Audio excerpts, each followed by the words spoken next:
सारे के सारे आयोग मिलके जो स्टूडेंट है, जो एस्पिरेंट है, उसको खून चूसने में लगे हुए हैं, चाहे वो नीट हो, चाहे एसएससीजीएल हो, चाहे यूपीएससी हो, चाहे कोई भी हो। तो आप नोटिफिकेशन अगर आप देखो, आपको दिख रहा होगा नोटिफिकेशन। अगर आप नोटिफिकेशन को देखो, उसमें क्या लिखा है कि टेंटेटिव आंसर की of the computer based examination. इसका मतलब ये हुआ कि अगर कोई क्वेश्चन आपको दिख रहा होगा यहाँ कि अगर कोई क्वेश्चन गलती हुआ, आयोग ने कोई क्वेश्चन गलती पूछा और आप उसको क्लेम करना चाहते हो, तो आपको 100 रुपया देना पड़ेगा और वो नॉन रिफंडेबल है। ठीक है, वो आपको वापस नहीं दिया जाएगा। मतलब ये नोटिफिकेशन इसने पहले ही दे दिया।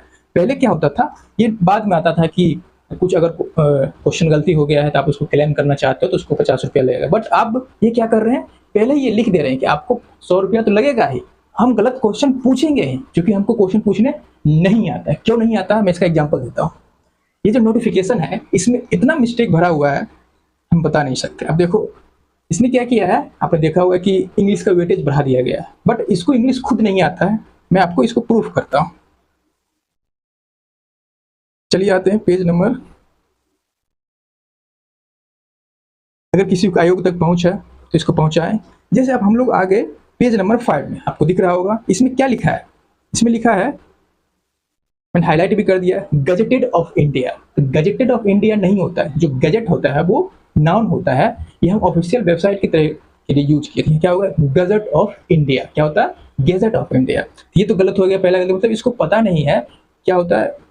और notification in the gazette of India होना चाहिए। इन द नहीं लिखा है, उसको हटा दो, इसको इग्नोर करो। बट गेजेटेड ऑफ इंडिया नहीं होता है, गेजेट ऑफ इंडिया होता है। कोई दिक्कत नहीं। चलो, पहला मिस्टेक देख लिया, मतलब तुम समझ सकते हो आगे गलती पूछने वाला है, क्योंकि इसको नहीं आता है। दूसरा देखो क्या लिखा है, एम्प्लॉयमेंट्स न्यूज। क्या लिखा है, एम्प्लॉयमेंट्स न्यूज। ये जो एम्प्लॉयमेंट्स होता है वो नहीं होता है। एम्प्लॉयमेंट जो है एक नाउन होता है। क्या होता है, नाउन, जो कि अनकाउंटेबल होता है। इसका प्लूरल नहीं बन सकता। क्या होगा, एम्प्लॉयमेंट न्यूज। मैंने सही भी कर दिया है। अगर कोई आयोग तक पहुंच रखता है उस वहां तक पहुंचा दो, बोलो कि सही से नोटिफिकेशन दे। ये हो गया। अब थोड़ा और चलते हैं। जैसे यहाँ लिखा है दरभंगा। दरभंगा जो लिखा है, क्या लिखा है, धरभंगा। क्या होता है, त थ द ध, धरभंगा लिखा है, समझ, त थ द ध, धरभंगा, डी से ध होता है।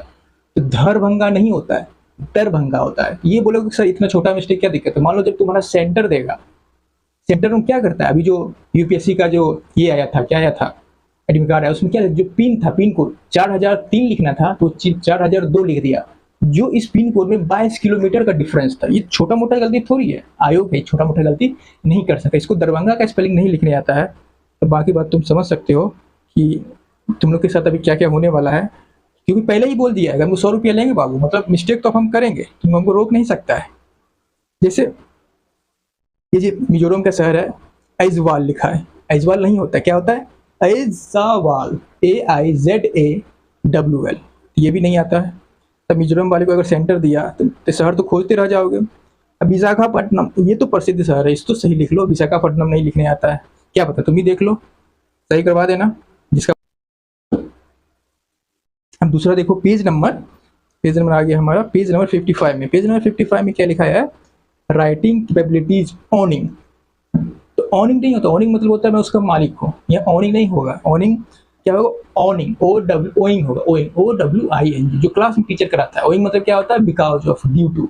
क्या होगा, capabilities owing to his her disability, the capability due to his her disability. Owing नहीं होगा, क्या होगा, ओइंग होगा, OWING। तो आपको बताओ कि भाई पहले तू अपना ग्रामर ठीक कर ले, फिर हमको ग्रामर सिखाना कि क्या होता है। ठीक है, जब मैं, मेरे जैसे कॉमन आदमी जो इंग्लिश का एक्सपर्ट नहीं है, वो जब ये सब गलती पकड़ सकता है। कोई अगर मान लो 10 साल से टीचर पढ़ा रहा होगा तो वो भारत की संस्थान की कितनी बेइज्जती होगी तुम समझ सकते हो। वैसे भी कोई इज्जत है नहीं। अब आ जाओ तुम पेज नंबर आ गया हमारा 109। पेज नंबर 109 में देखो क्या लिखा है, इनकम एसेस्ट सर्टिफिकेट। लेकिन होता है क्या है, इनकम एसेट सर्टिफिकेट। क्या होता है, इनकम एसेट सर्टिफिकेट। ये सब तो सही लिखा लिया करो, छोटा छोटा बात है, डेली लिखना होता है, डेली ये सब मांगते रहते हैं। एसेट होता है, एसेट नहीं होता है। ये सब आप गलती करोगे तो कैसे काम चलेगा, एसएससी वालों, ये सब गलती मत किया करो। अब बाकी देखो, अब ढेर भर का गलती दिखाते हैं तुमको। अब पेज नंबर 131।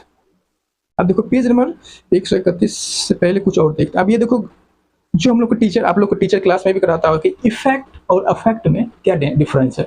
जो अफेक्ट है वो एक वर्ब है और जो इफेक्ट है वो एक नाउन है, ठीक है। अब यहाँ हम बना रहे हैं, क्या बना रहे हैं, जिरंद बना रहे हैं। तो जिरंद किसका बन सकता है, जो एक वर्ब है। तो यहाँ हर एक जगह इसको नहीं पता है आयोग को कि जो इफेक्ट है वो एक नाउन है। यही मिस्टेक किया है पेज नंबर पेज नंबर 130 में, यही 129 में यही गलती है। तब समझ सकते हो कि आयोग आपको कितना गलत सवाल पूछेगा और कितना 100% आपसे लेने वाला है। आप खुद ही समझ लो, जब इसको खुद नहीं आता है तो गलत तो सवाल पूछेगा, क्योंकि इसमें जो स्टाफ भर्ती हुए होंगे कैसे भर्ती हुए हैं, यही सेटिंग से भर्ती हुए हैं। अब सेटिंग से भर्ती होगा तो ही होगा। अब ये जो पेज नंबर है ग्राउंड फॉर टेम्पोररी रिजेक्शन, तो कुछ बीमारी का नाम लिखा गया है। अब देखो ये बीमारी नाम है, इसका भी स्पेलिंग लिखने नहीं आता है। क्या होना चाहिए, टैनिया क्यूरसस, लेकिन स्पेलिंग क्या लिखा गया, यहाँ जो लिखा गया है आर छूट गया, तो ये स्पेलिंग मिस्टेक है। मान लो कि कोई आदमी है उसके पास ये बीमारी है, अब ये स्पेलिंग खोज रहा है, खोजती रह जाएगा, मिलेगा ही नहीं। कम से कम आप गूगल करके तो सही कर लो कि नहीं ये होता है। अब ये सब गलती लिखा है, अपना देखते रहो, हाईलाइट कर दिया है, मिलाते रहना, कितना हम खोजेंगे। ये भी देख लो पेज नंबर 131, जैसे टीना वर्से कलर, ये जो ब्लैक एंड वाइट जो बीमारी हो जाता है उसका नाम है। ये सब का भी स्पेलिंग इसको नहीं आता है, सबका स्पेलिंग गलत है। तो जब इसको खुद नहीं आता है तो आपसे क्या पूछेगा आप खुद समझ सकते हो। और ये जानबूझ के पहले ही लिख चुका है मैं आपसे 100 रुपया लूँगा, अब आपसे ये 100 रुपया लेगा। आप समझ रहे हो ना, जब आपसे ये 100 रुपया लेगा, मान लो इसने 10 क्वेश्चन ही गलत की, वैसे तो इसको इंग्लिश नहीं आता है, तुम्हें देख लिया कि इफेक्ट का मतलब नहीं आता है, एसेट का मतलब नहीं आता है, और जितने भी बायोलॉजिकल टर्म है जो उसका तो स्पेलिंग नहीं आता, तुम देख लो भर भर के गलती किए हुए हैं। उसके बाद देख लो कि नाउन क्या बोलते हैं कि काउंटेबल अनकाउंटेबल नाउन पहचानने नहीं आता कि एम्प्लॉय क्या होगा। उसके बाद तुम ये नहीं देखा कि गैजेट को हमने एज ए नाउन यूज किया है या फिर as a adjective verb use किया है, इसको नहीं पता है। तो आप समझ सकते हो कि इंग्लिश ग्रामर में कितना गलती होने वाला है और आप कितना 100% देने वाले हो। मेरे को थोड़ा ज़्यादा इंग्लिश नहीं आता, जो आपके योग्य टीचर होंगे जो 10 साल से पढ़ा रहे हैं, एक्सपीरियंस टीचर हैं, आप उसको भेजिए और बताइए कि इसमें कितना गलती करके भेजा है, ताकि आयोग इसको सही करे। आज के लिए इतना ही।